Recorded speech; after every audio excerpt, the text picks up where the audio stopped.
Hi, welcome to Virginia Time Travel, your portal to the Commonwealth's past, present, and future. Now, if there's one thing you can say about Northern Virginia, it's that the car is king. But there was a time when that wasn't true, and the railroad was king. Our guest today is Deb Mueller from the Fairfax Station Railroad Museum. Deb, welcome to the show. Thank you for having me. So, obviously from the name, Fairfax Station, it must have been on the railroad. On the railroad. So where exactly is the museum today? Today it is actually several feet back from the railroad tracks, because at one point back in 1973, that time frame, it was actually shuttered. It was no longer a true depot being used either by Amtrak or any other of the rail lines. So they closed it down and they were going to tear it down. And at that point, it was decided, let's keep it, we'll move it, because Burke Station, as far as VRE, had been moved literally up into Burke. So there was no longer a need for the building. Now, when Fairfax Station was first inaugurated, when was that?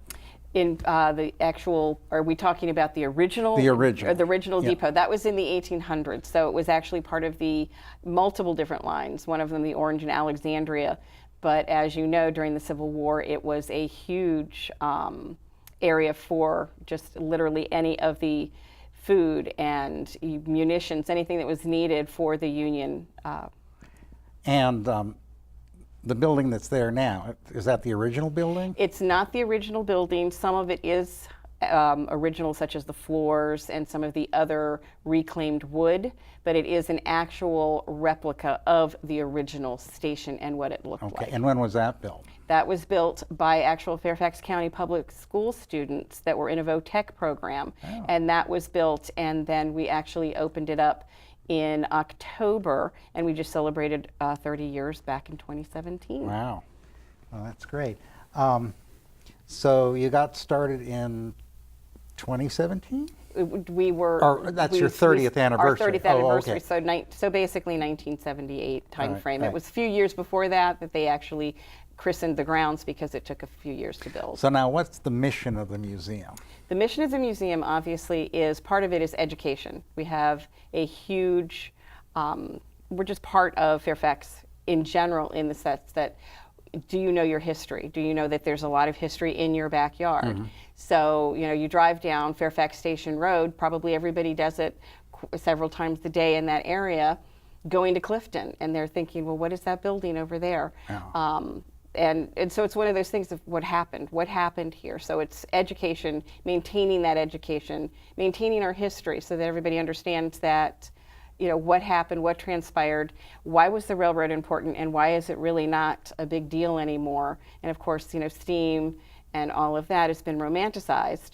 It was hard work, but it's so that everybody understands what is railroading, what happened in Virginia, and how does the past now affect our present and our future? So why was railroading important? It was the only mode of transportation other than a horse and a buggy at one point, and it definitely, you know, Fairfax Station in that area, that was a depot. So things coming in to be purchased at your local dry goods store, that's where it showed up. Okay. And in many cases, a lot of the Fairfax County residents didn't have phones, didn't have a way of communication, so the first phone was in the actual railroad depot. So if you were a farmer out here, you had to get your goods to market, which I guess would be in Washington, and then they would restock the Mm-hmm. county stores and whatnot. Now, this may seem like a funny question, but were there any commuters? Probably not at that time very okay. much, but it was on the O&A. So for the 128 miles or so that there was, yes, you would commute probably for certain purposes of travel, but not like we do today. Oh, okay. Well, just wondered. So when I go to the museum, what can I expect to see? When you go to the museum, you actually will be told about the building, the purpose of the building, what the rooms were used for, and you will see artifacts. We have 2 sheds that are outside the building, so they're outdoor displays of baggage. We have a baggage cart.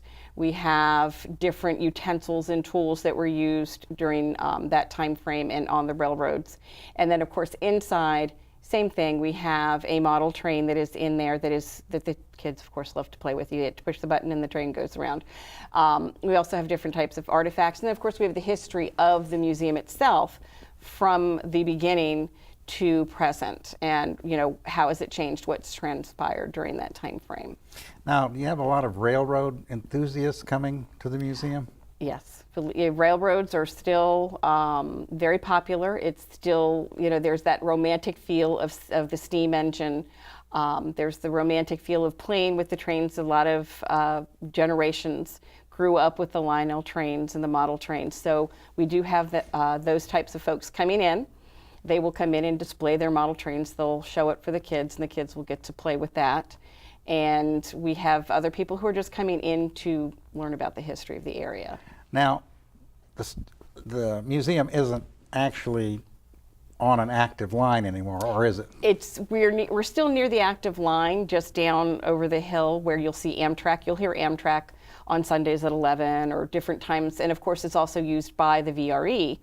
And it's just not a depot anymore, but we are still near the lines. Mm-hmm. Well, I remember a number of years ago, I had taken a steam locomotive out to Luray, and it was very interesting because the cinders blow back in your face and everything, just like it did back in the day. So, anything like that going on? Or? Unfortunately, no. It's very difficult to get an actual steam train. There are a lot of museums and active trains up and down the East Coast, but unfortunately we are not close enough, nor do we have that. We are all volunteer run, so as you can well imagine, taking care of a steam engine is quite a costly enterprise. Are you associated with any other railroad museums, or is there like We do participate with the Virginia Museum organization, which is a nonprofit for all the different museums in Virginia. But to find another one in Virginia that has an actual steam engine or something that can be boarded, no. We do have a small caboose that has a cupola on it that you can go in and check out and learn what it was like to be on the railroad and understand what the caboose was for, and kind of experience that. But to take that wonderful steam ride, no, I wish we could.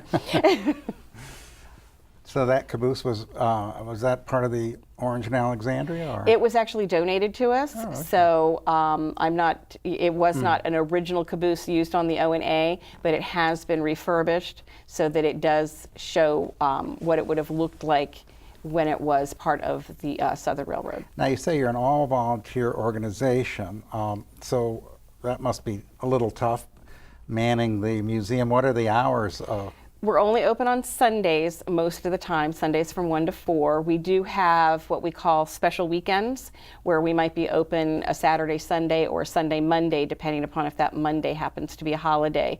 For example, for Father's Day, we're usually open that Saturday, Sunday. For Labor Day, we're open Sunday and Monday. And those are the weekends where we have very large events, where it might be model train gentlemen coming in, and I shouldn't be sexist, gentlemen and women do get into that, and so they'll bring in their model trains, they'll set them up for kids to come in and watch. We also have Lego weekends where, believe it or not, people have taken Legos and have built railroads, and it's completely built out of Legos. So we have several big weekends, and of course we always have an annual Christmas what we call our annual train show.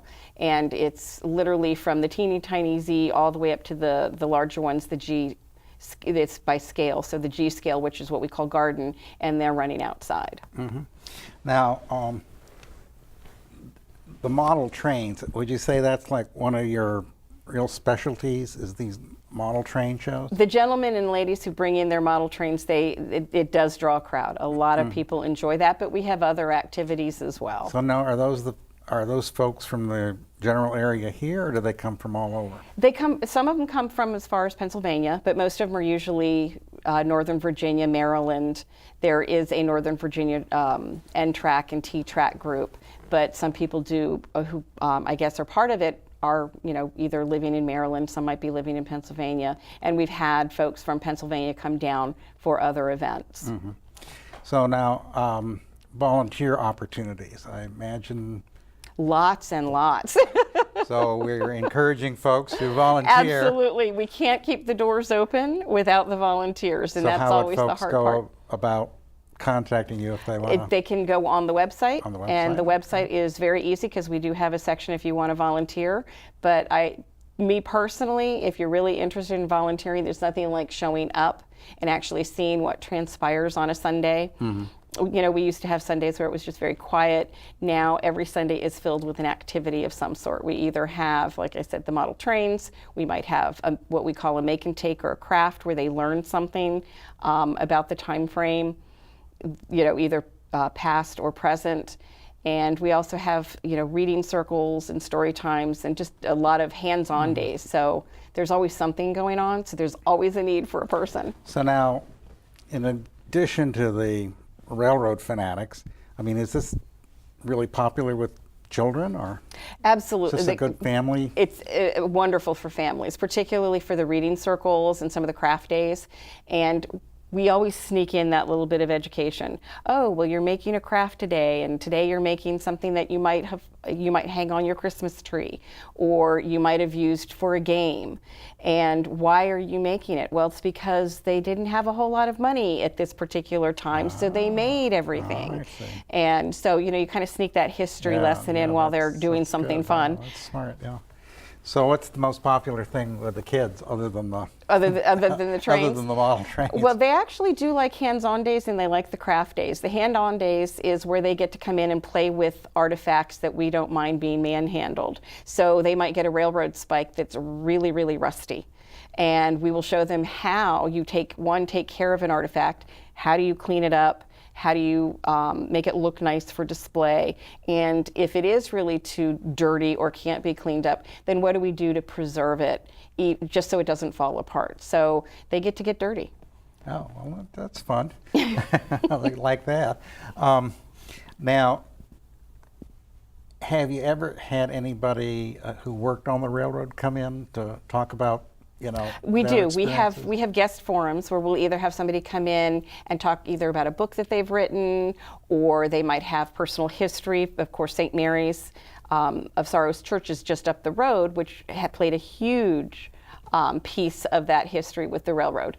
And so there's a lot of families there. So we've had families come in.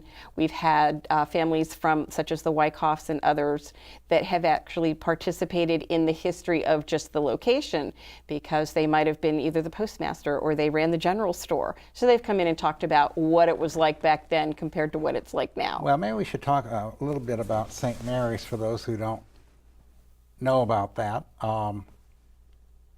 That's where Clara Barton went out during the Civil War, and, you know, she was ultimately the founder of the American Red Cross, but kind of got her vision.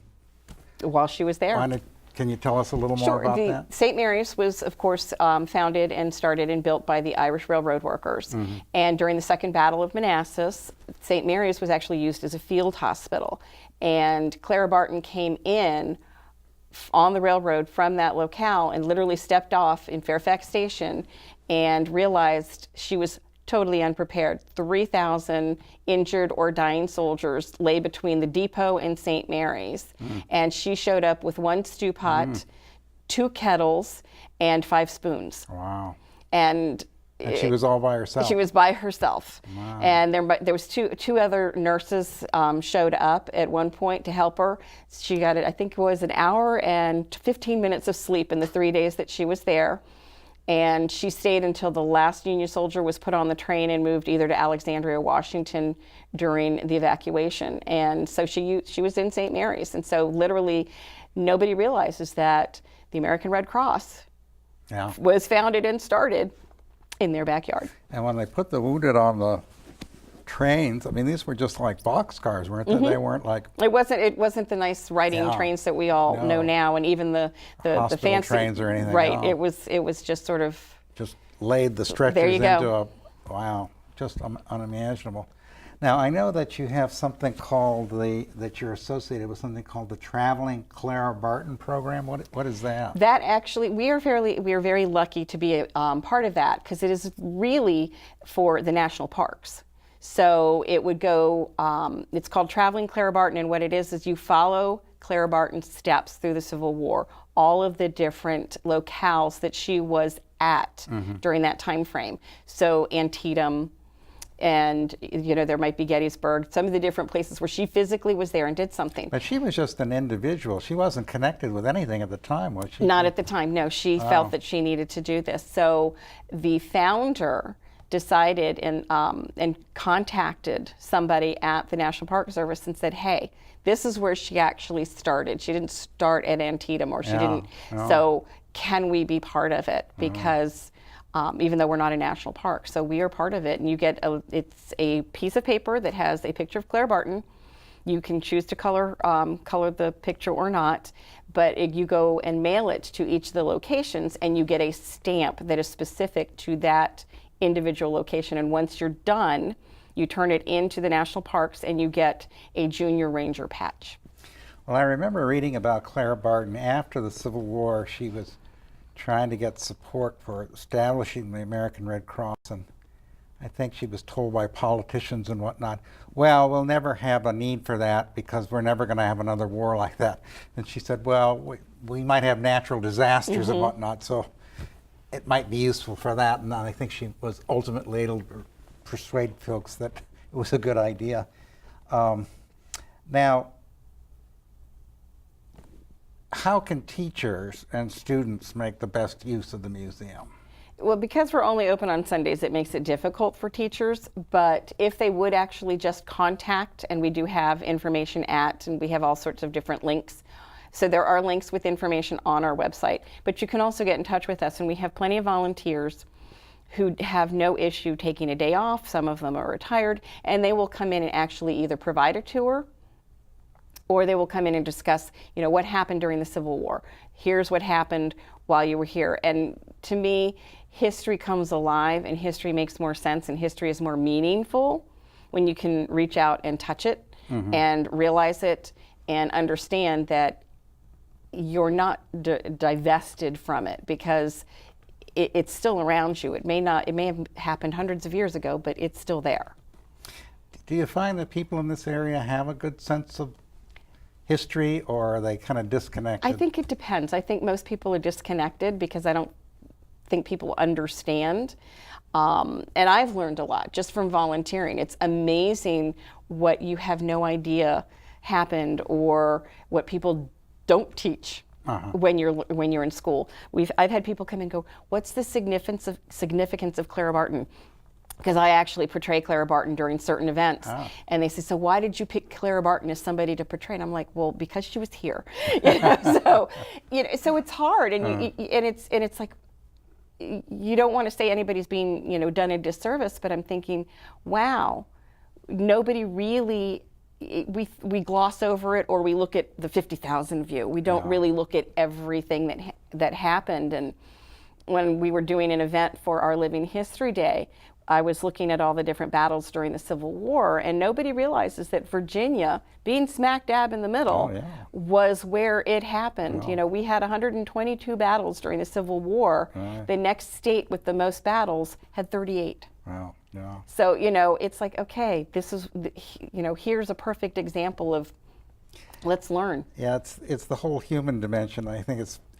History is the story of people, and that's what makes it so fascinating, because, here's Clara Barton, just this individual, and she feels the call, and she goes out, and just imagine, how is it that you managed to get involved with the museum?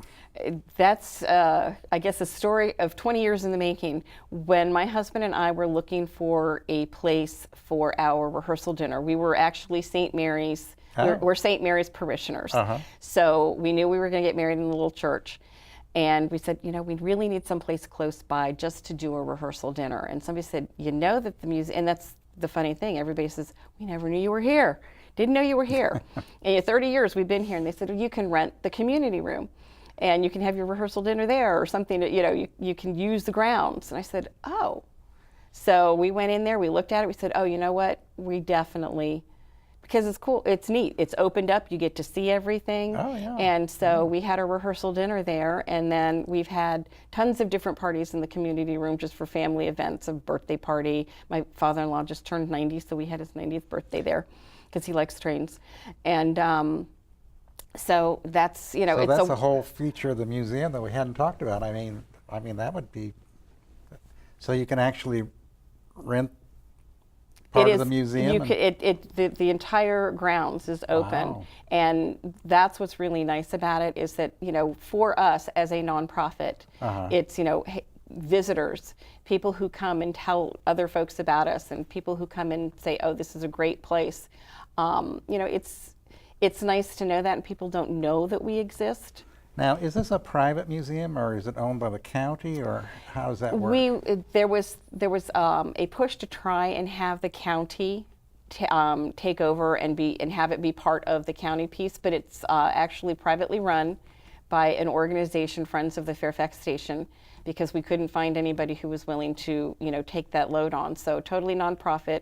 Like I said, to keep our doors and the lights on, it's, you know, we have people that do work around the building, so everything is usually in kind, or, you know, we look for help for volunteers. Lots of Eagle Scouts. It's always, you know, volunteer for that. As far as doing an Eagle Scout project helps us a great deal, because then we don't necessarily have to, you know, rebuild the path or. So I guess a lot of schools and whatnot, you know, they have these community projects that the kids have to do, so they could come and volunteer at the museum, and you would issue them some kind of. Any student that needs hours, we have, you know, they bring in their paperwork, we sign off on it, or if they need something, we have paperwork that we can provide to them. So hours are always available. Excellent. And for many of the rentals of the museum and whatnot, all of that would go to the museum. Everything, as opposed to the county. It doesn't go anywhere but the museum. That's great. Now, you know, you mentioned a name that I'm not familiar with, Wyckoffs. Who were the Wyckoffs? The Wyckoffs actually were one of the families in the local area, and Lena Wyckoff was one of the driving forces to make sure that this, you know, this little museum, and that the building just didn't disappear. So she literally spearheaded, found the money, got the building moved, and just was making sure that everything kept moving. She was part of her family owned a general store during the time as well. I see. You know, back in the day. So did they come with the railroad? Were they here when the railroad arrived? You know, I don't know the full history and how far back they go, but they have a long history in Fairfax Station, and there is a book all about Fairfax Station that we had published, so that everybody can learn about the history of the station and just the surrounding area. So that's pretty fascinating. It's on the website, so people can always take a look at it and say, you know, hey, something they'd be interested in. We always have copies at the gift shop or something. Now, your volunteers, are they mostly from the Fairfax Station area, or do they come from all over the county? We've had them from all over the county. We've had some students from high school come as far as Chantilly and Centerville. So, I mean, you know, everybody says, well, that's not far away, but considering it's really not their backyard, they're not coming from Robinson or Woodson or Lake Braddock. Right. They're coming from further out, so. So why do you think it's important to study history? Well, you know, everybody always repeats that, stating, you know, those who don't know their history are doomed to repeat it. But as you said, it's a human factor. So as a human, hopefully we actually will glean something from it and make a change. You know, can I learn something from this, and do I personally change? Do I take action to change in my community? You know, we're dynamic, we're not static, so we have to learn and we have to apply it. And how does that change us and make us grow?